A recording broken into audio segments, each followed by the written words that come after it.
Preparing to live stream the meeting. All right.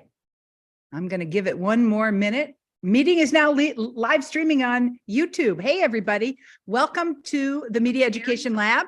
It is Monday, March 13th. My name is Renee Hobbs. I am so delighted to be here today with Scott Spicer. Scott Spicer from the University of Minnesota is perhaps the most famous video librarian in America. And when I was writing my book, The Library Screen Scene, I leaned heavily on Scott because he is the go-to guy for everything you want to know about video librarianship. Plus, he has successfully scaffolded a generation of faculty and students at the University of Minnesota, so much so that doing media projects there is, shall we say, ubiquitous, Scott? Anyway, I'm going to turn it right over to you. You guys know the drill. If you're here for the first time or if you've never been here before, we take about half an hour. Scott gives us the brilliant wisdom and insights he has from his life experience, teaching faculty and students how to integrate media production into the higher education classroom. Then we break into small groups for about 15 or 20 minutes of dialogue and discussion where you get to learn from the fabulous people who are here and how they make sense of, interpret, and analyze Scott's work. And then we come back for reflections and synthesis, all in a lunch hour of fun. Take it away, Scott. All right, well, welcome and thank you for that very generous introduction. Without further ado, my students.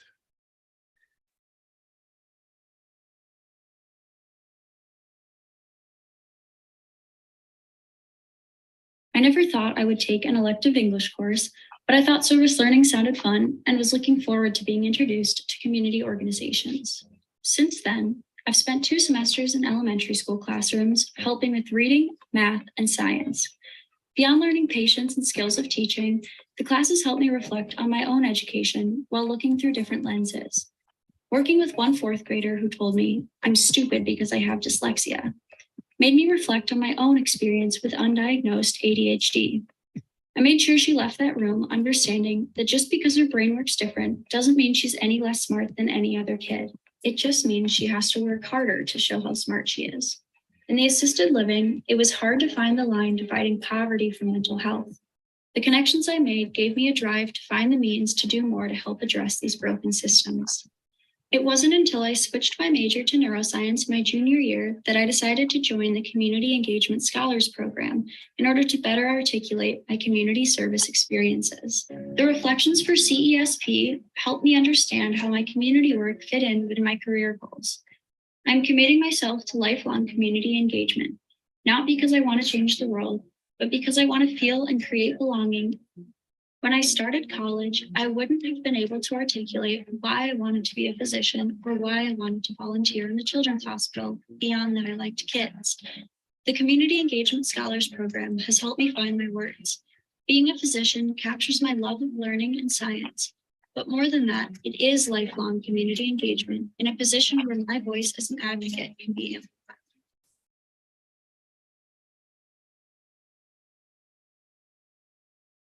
We work close to protect ourselves from the environment, to follow a dress code, to assimilate, to signify profession and class, to rebel, and to express our identity and culture. Clearly, clothing plays a central role in our society, but how much are you willing to spend on a shirt? $15? Only $10. No more than $15. Oh, $5. Like $10.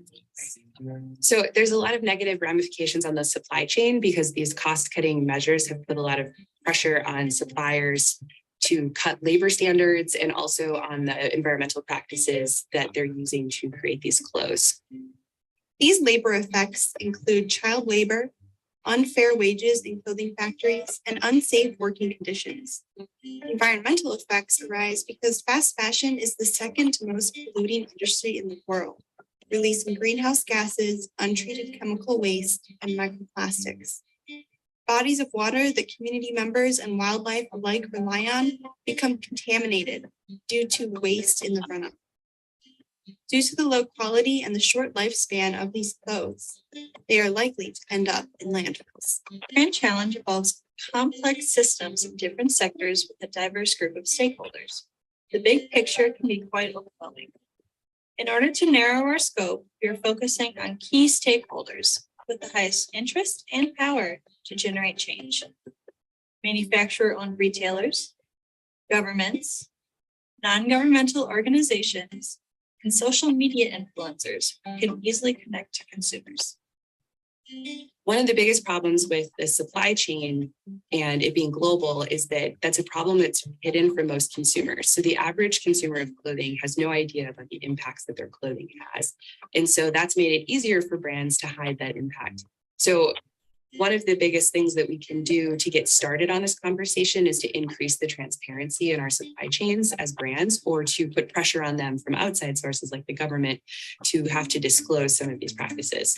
To fight the lack of transparency in the supply chain, we are proposing an electronic label that rates the sustainable and ethical practices of a retailer on a scale from 1 to 5.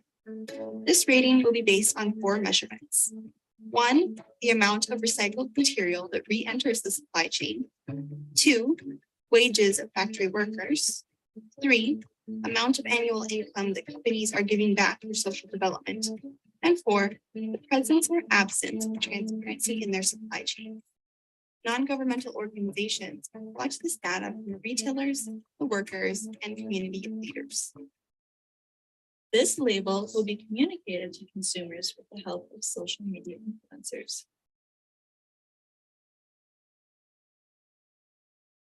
We all love our children and want to see them thrive. SNAP, formerly known as a food stamps program, can provide food support to all kinds of families, including non-parent caregivers. Many of these families don't know they can participate in SNAP. After just moving to America, I didn't know how I was going to provide dinner for my niece while trying to find housing and a job. The SNAP benefits we received allowed me to purchase healthy foods, so Cristina could focus on her schoolwork. Others who may be able to participate include relatives caring for children, foster families, military families, and some groups of non-citizens.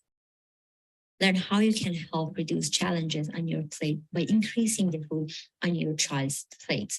To see if you qualify, go to apply.dhs.mn.gov or call your local county or tribal human services office. Welcome. My name is Scott Spicer. I'm the Media Outreach I never Librarian. thought I would take an elective English course, Oh, my but I thought apologies. service learning. Bravo. I'm the Media Outreach Librarian at the University of Minnesota. I had the Library Media Services program. And today I'm going to talk to you about student-created media projects.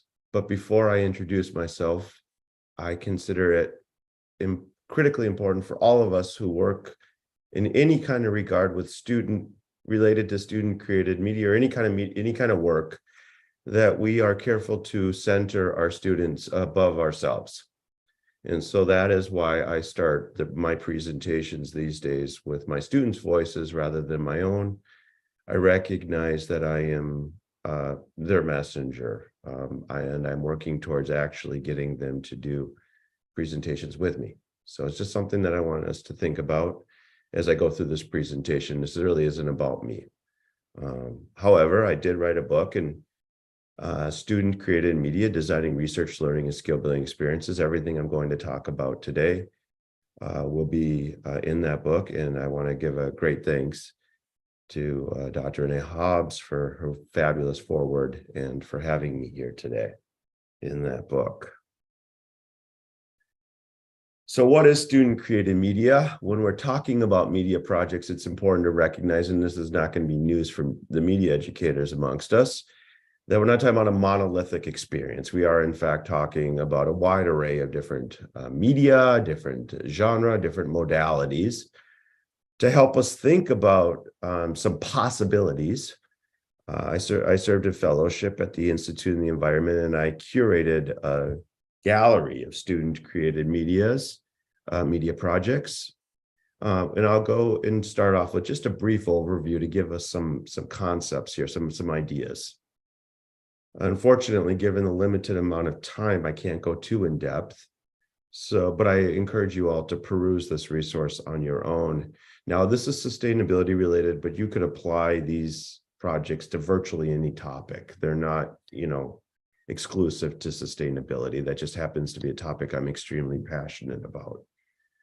So to start off with, we have documentary style digital stories. These are typically videos that take a point of view, and then all the supporting evidence in that video and that digital story supports that evidence. And if you want to learn more, you can click on the link and you can find more specific examples. And again, these are all in my book as well, a dedicated chapter.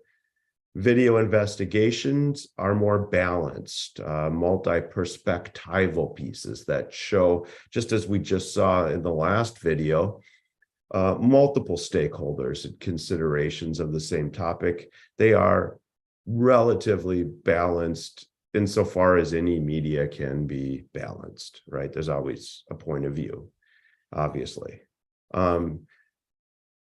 One of the videos you just saw was ecosystem health, the fast fashion. And so that's video investigation plus solutions video. This is perhaps the most complex class I've ever supported. A project, I should say. It involves a lot of different aspects. It's doing a lot of heavy lifting, and I'll circle back to this in a moment when we talk about critical thinking and student-created media as catalyst for critical thinking. We have student-created media as educational resource, and these are TED-Ed talks. Students create media for K-12 audiences. To learn more, in this case, about cover crops, but it could really be about any topic. Field study, in this case, students going out into forests, talking about fire risk mitigation and disease. Then we have personal narrative digital stories. These are more essay style types of videos. This is where folks consider their intersection between themselves and a specific topic. That's very different than a documentary style or a field investigation or video investigation. Solutions modeling videos request students to blue sky a solution. And I'll talk about why this particular type of video project is really fruitful in a minute. And then we have public service announcements. You saw one of them at the end of my montage just a moment ago. My thoughts on public service announcements have changed as I've become more geared towards advocacy and activism with student media, which will be a topic for us later on. Switching modalities, we have story maps. This is an ArcGIS product. It's a geospatial multimodal type of storytelling. If you're not familiar with story maps, this is a great example. I encourage you to come and take a look. Then we have podcasting. These are becoming increasingly increasingly popular at my institution. And of course, this is an oral type of experience. And then finally, we didn't get into it, but I'm now supporting virtual reality created experiences as well.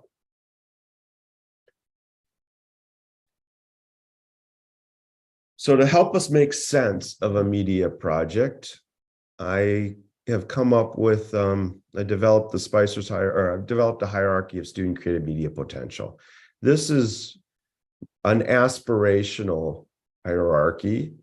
It doesn't require that every one of these tiers be present, but it does help an instructor and students and researchers pull out the nutrients of a student-created media project. So I'm a librarian by trade. I'm also a learning technologist. So for me, information acquisition is number one. It's the foundations. If you don't, we all have the term, we've all heard the term crap in, crap out. If you do not have good information at the base, everything that comes afterwards is going to be of that quality. So then students take that information and individually or collectively create new knowledge. From there, they reflect, and they could do, and reflection is actually a key tier that happens at all phases. And I have to give Renee credit for reflection. It wasn't initially my hierarchy. This was her suggestion, and it is so important. It's the glue that holds all of this together. If you do not have reflection, none of this works. Then you have solutions ideation, and I mentioned that a minute ago. Why is solutions ideation important? Because it begins to situate the student as a change agent. It moves the complex issue of the class from merely a course provocation into one that the students can begin to say, you know what, I might actually be able to do something about this problem. And you'll see in a minute why that's so important, but it's really important to situate our students as change agents, especially when we're dealing with complex topics, so that they feel like they have some agency. Beyond solutions agency, so once they have their solutions ideation, they take their knowledge, their solutions, and they reflect and they communicate in some form, in this case, multimedia. And then finally, they share their work, they publish their work, and it begins to sometimes take a life onto its own, depending on the context. And again, this reflection is really important at this stage, and it brings about some action. So why is action important at the apex? I will be honest with you. I came to action with a lot of trepidation. A lot of early pieces when I began were in a negative sort of propaganda sense, not Renee's reconceptualized positive propaganda, but they were basically thought pieces. Students did not really do great research. They were not citing their sources. And I was actually thinking catalyst for critical thinking was at the apex for the longest part of my career, until I saw that the value of advocacy and engaging students and in kicking off transformative effects. So what are transformative effects? To me, transformative effects are the highest honor that you can have with student-created media. It's basically what everybody, and I mean everybody in the enterprise, not just students, takes with them long after the project is done, after the class is done. And action, which inherently requires advocacy, often kicks off transformative effects that last with our students long after they're done. So for a student, this could mean an internship. They could use the video in part for an internship, graduate school, even a job. Maybe they're encouraged to do some more in-depth study. Maybe they have behavioral changes. One of the students who created the fast fashion video started sewing their own clothes after learning about the deleterious effects of the harmful effects of fast fashion. They develop technical media literacy skill sets for their jobs. They learn accessible communication practices. So all of my work today embeds accessibility into the fabric. Yeah, I tried my best. It wasn't the greatest caption, but you'll notice that that video was at least auto captioned. I'll go back and clean it up later. So this is inherent in all of my outreach today, is accessibility, whether it's a podcast transcription or captioning with a video. And when the technology is there, we'll do other kinds of accessible work as well. For instructors, they get to evolve their teaching practices to be more innovative. For media support teams, we get to support our students. We get to embed information, media, digital, visual literacies. And what that means, we each need to find out for ourselves. But I look through all these lenses when I'm providing support for classes. We get to flex our traditional muscles for librarians in terms of project research. Remember, at the very foundation, I had information acquisition, copyright, issues of copyright and fair use, citation, attribution. Citation of facts, I use attribution of reuse of third-party media. We get to demonstrate for those places that have invested in media services or instructional designers or media specialists in the K-12 realm, our programmatic value, our value for our professionals. And then we have, as we're doing today, co-scholarship and relationship building. For community partners, oftentimes classes, as you saw with the Minnesota Department of Health in that last video, the classes partner with outside agencies. They get to reuse as they are doing. This is the case study with public health. They're reusing those student videos in their offices for women of of childbearing age who are coming in for what we used to call food stamps or WIC. Community engagement in the creation of promotional materials. So these are transformative effects. This is the ripple effect on multiple contexts, not just the students, all right? We are co-educators in this endeavor. For the librarians amongst us, why should libraries get into this business? As I mentioned earlier, media literacy skill set development. Now, I come from the media arts education tradition, but I'm a strong believer that media arts education can also, with the right curriculum, we'll get to that in a minute, incent critical media literacy as well. Not everybody's always believed that. I think project-based learning that's constructivist in nature, that's individualized, can be very useful in engaging folks, making it relatable to them. I just mentioned transformative effects, innovative teaching, evolved roles of librarianship, which I'll get into in a minute. Meeting modern community needs an active civic engagement. So students, we live in a media information environment. Students, in order to be good civic-minded folks, need to be familiar with multimedia, social media, etc.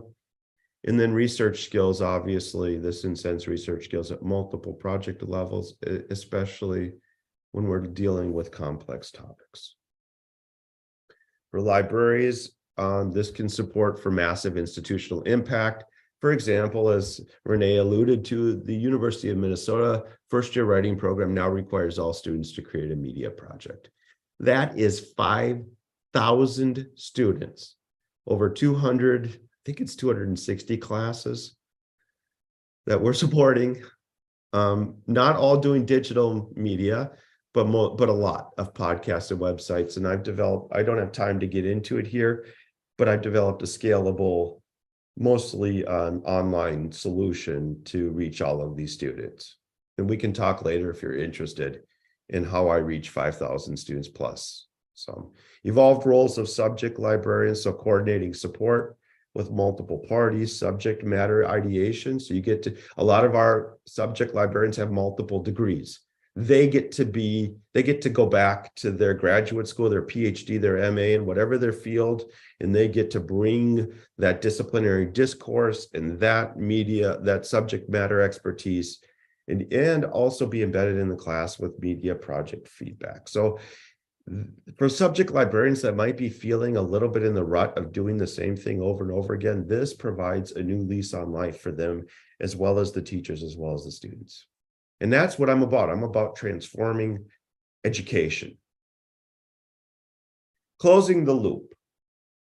So here's the deal. Here's how I got to action at the apex. I negotiated with myself and I made a compromise.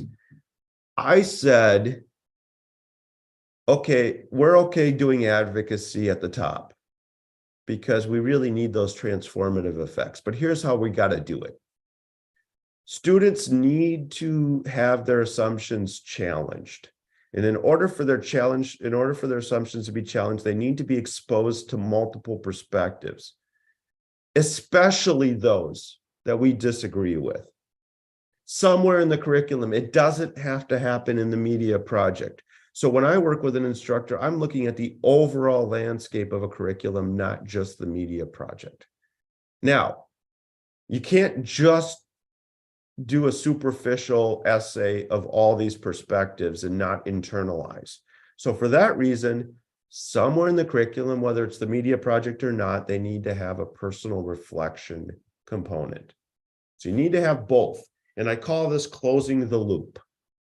Okay, so it can all happen like in the case of the ecosystem health class within a media project, but that's a really heavy lift. I don't recommend that for most situations. It exhausts students, but it can work.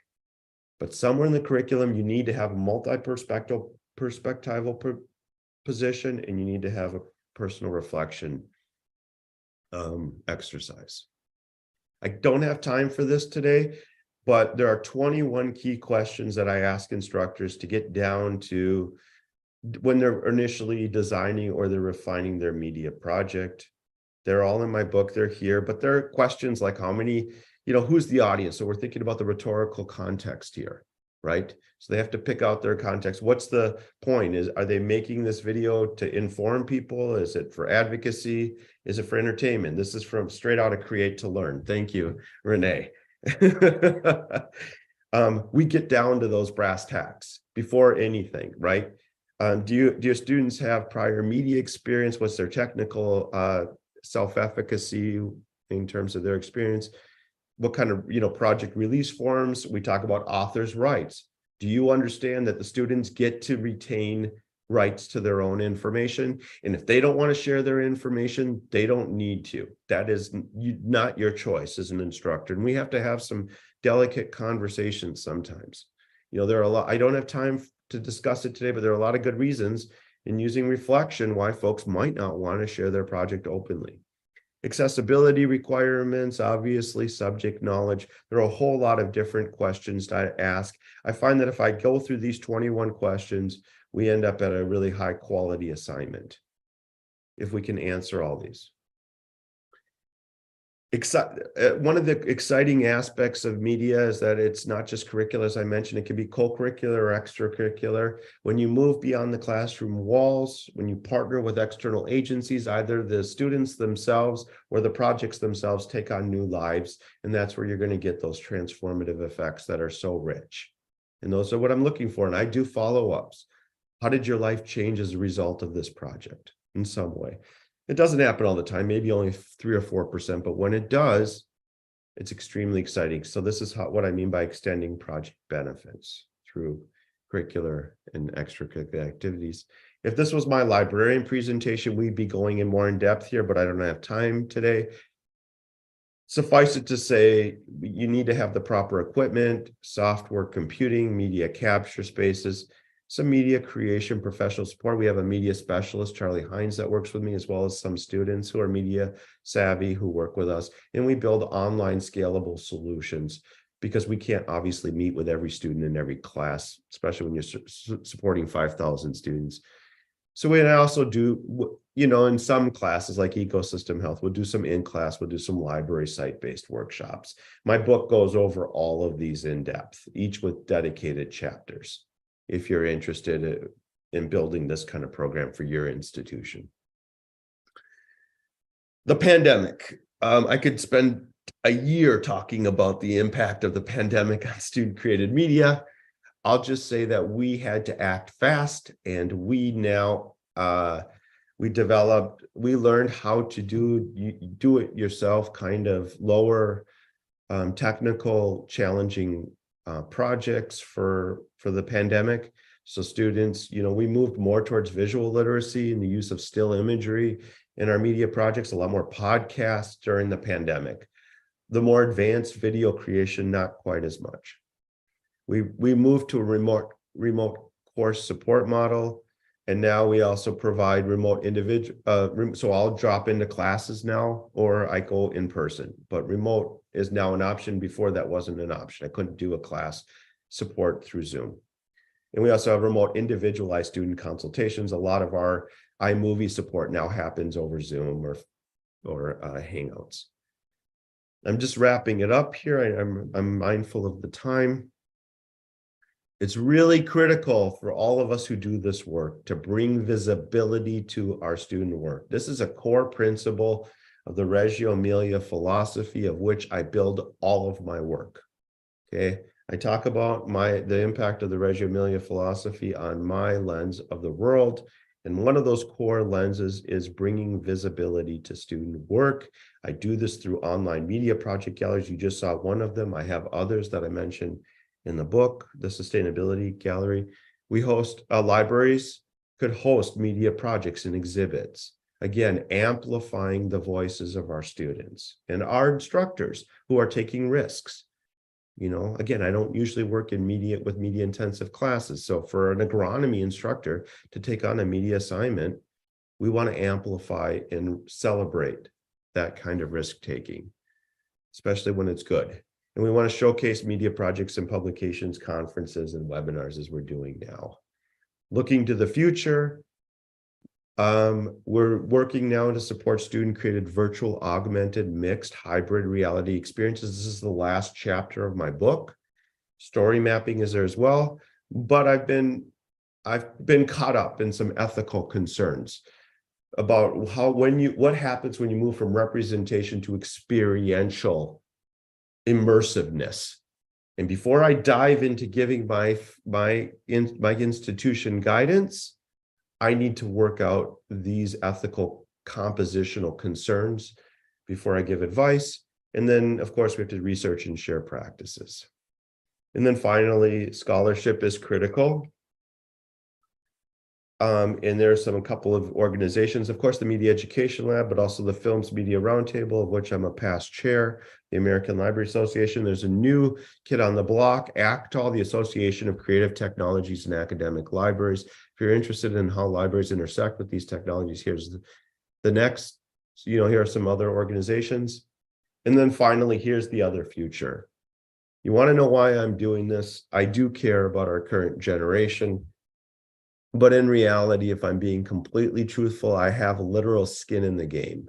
This is my son, my one and only, Jonah. He's 6 years old, and I am very concerned about the media landscape and the other landscape, especially sustainability, climate change, and issues that he's going to face. And as a researcher and a scholar in this area, it was imperative that I leverage my privilege to be able to look him in the eye and tell him that I've done everything that I possibly can to try to use media as a movement to make the world a little bit better. And to that end, whether you buy my book or not, if you're interested in ever talking to me or having me talk to whomever, as long as I don't have to, I'm happy to fly there, but I'm happy to meet with whomever.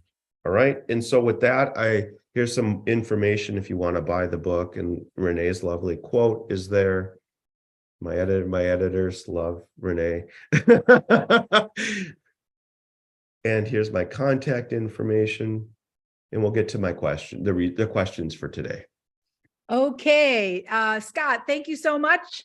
That was a great way to get us to think a little bit about this complicated topic. I've put some questions in the chat. Scott has some questions for us to discuss. I have some questions for us to discuss. First question that I put into the chat was this one. What kinds of student media productions have you supported as a teacher or engaged in as a learner yourself? So when you get into your small groups, do a little introduction in relation to your experience as a teacher and as a learner. Now, Scott, you suggested this very important theme and you modeled it so beautifully. How do you bring visibility to student work? And you had a little caveat at the end, especially if it's good. I want to talk about that, because what is that all about? That's a complicated question, isn't it? How do you bring visibility to student work, right? That gets complicated. And then, Scott, you write here a question, a very interesting question for discussion. Is it ever ethical to design a student-created media project and related curricula with the pedagogical end goal resulting in the formation of a preferred perspective on a topic or even an action? And if so, what are the fundamental curricular elements that need to exist to make this practice ethical and effective? Holy moly. So here's the thing. When you go into your small group breakout, your chat may disappear. So you might want to cut and paste for yourself one of those questions that you want to talk about. Obviously, you don't have time to talk about all these issues. Pick one that you want to talk about. And now the rooms are starting now. Give me a thumbs up if you understand what's going to happen in the small group breakout sessions. You know what's going to happen in the small group breakout sessions. The room, I may hold on. I may move you around just a little bit here. Yes, I might just move you around just a little bit. I think this is going to work. Rooms are open. Have a great conversation.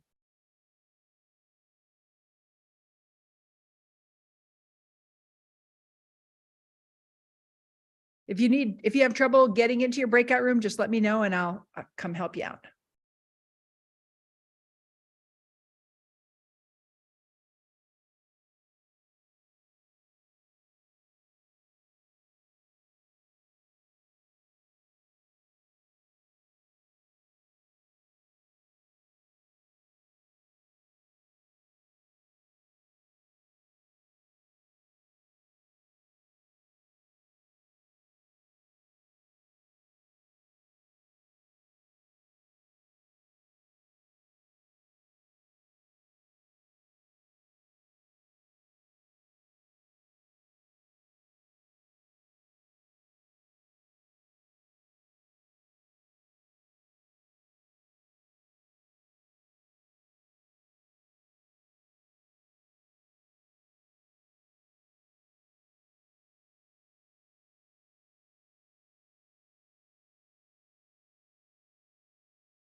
Well, hello, you're back. Oh, how wonderful. Thank you for coming back. I hope we had a great It was conversation. too short, Renee. I know, it Never always is. It always is. So many interesting and thoughtful people in this session.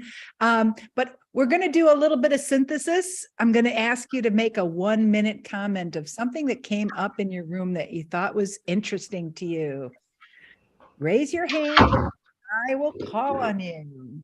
Something interesting happened. Ann Shaw, I see your hand up. And then Cassie Resnick. I would say what really came up is like, yes, we all know what is going on and how do we bring all the perspectives together from a student's point of view. I would say as an independent advocate, I see it as me going around, and because there's so many different perspectives and different cultures people are coming from. So I would only like to say, what is my participation in making this better? Maybe I can't solve all the problems, but maybe I could be that 0.1% in this sector, and let me only think about that and trust that remaining participants who are in the same field will be taking care of that 0.99. So beautiful. Small, meaningful change is small, meaningful, and very real. Thank you for sharing. Kathy Rezicek, 1 minute. What you guys talk about that was fascinating, cool, and important? Well, what we got pulled away from at the last second from Zoom, we were talking a lot about the ethical considerations of a particular creating something with a particular perspective that kind of is coming from our head versus others. But April has the dubious duty of being a middle school teacher, librarian, media person in Florida right now.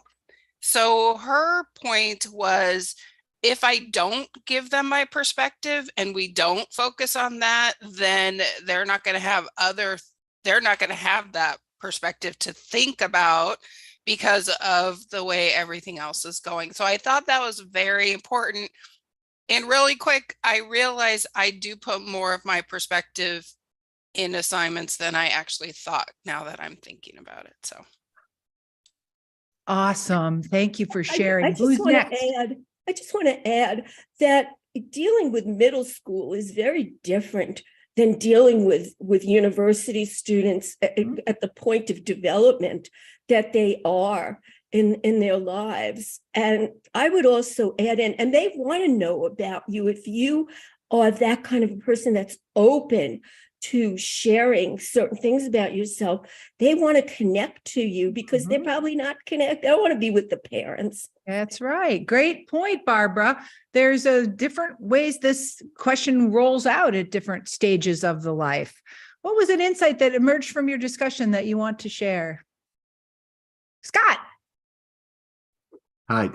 One of the things that come up in our discussion, some of the participants were talking about the constraints that they feel. They have a prescribed curriculum and they can't kind of fit in media literacy. And I thought, well, maybe we can, in my job, COVID really transformed technology use, things that we thought, oh, these teachers will never do this. Well, they ended up doing it because they had to because of COVID. And maybe we can kind of ride the generative AI or chat GPT wave. This is another big, huge change where we need maybe different ways of assessing student learning beyond writing, and maybe media production would be one way we could kind of get that going. So whoa, thank you for sharing. I got a Carl on Carla. Carla, what was the topic that came up in the discussion that you thought was interesting? Exactly what Scott brought to us, but those 2 points are very important, because not always we have the school structure let the teachers do what they want to do or do in a different way that we are used to. And we got to the chat GPT, which we have to change. We need to change. We cannot keep on doing the things we are doing far from the students' reality. And we think that this is a big point as well, that we have to bring students' reality to the classroom to discuss their problems, to discuss their point of views, and to bring different perspectives within the students and have them discuss this from different perspectives. And this is very important as well. So thank you so much for education sharing. needs to change. Renee, Yeah. if I can come back and do a whole You get the session last on word, my friend. on Over to you. self-authorship, that came up in ours. I wanted to do a whole thing on digital storytelling and self-authorship and peer learning. Because that could be its own thing. I could talk about that for a week. So I'm so glad that other groups, including my own, picked up on peers learning from peers in terms of multi-perspectival. It doesn't have to come from other experts. Yeah. And I'm so glad that you helped us understand the institutional context of the opportunity that you have. Imagine being able to influence 5,000 students, right? Imagine being able to have a set of colleagues around you who kind of all are like singing in harmony, sort of. I mean, so I appreciate, for those of us who have to be lone rangers in our place, you give us a sense of possibility about what it might mean to build this as a team effort, and the institutional supports that can come along with that effort, and the way in which you gain insight on how there's no one right solution when you scale like that. So you rock, buddy. I feel like we have a lot to learn about what happens as we scale this work up. And your insights were super, super valuable here. So listen, I just want to suggest that you guys come back tomorrow, because tomorrow at lunchtime, we're having our final session of the Across the Generation series. For the last year, we've been on a developmental journey thinking about media literacy across the lifespan. Tomorrow is our closing session, features Yanti Friesem. We're engaging in intergenerational dialogue right here, aren't we? So thanks for being part of it. I'm Renee Hobbs, Media Education Lab. Guys, see you next time. Bye. Bye, everyone. See you. Some of you. And you guys have the copy of Scott's slides, right? You saw that in the chat, right? So yes. Yeah. Thanks, Scott. Thank you, Scott. Bye-bye. Thank Renee. Bye, everyone. Bye.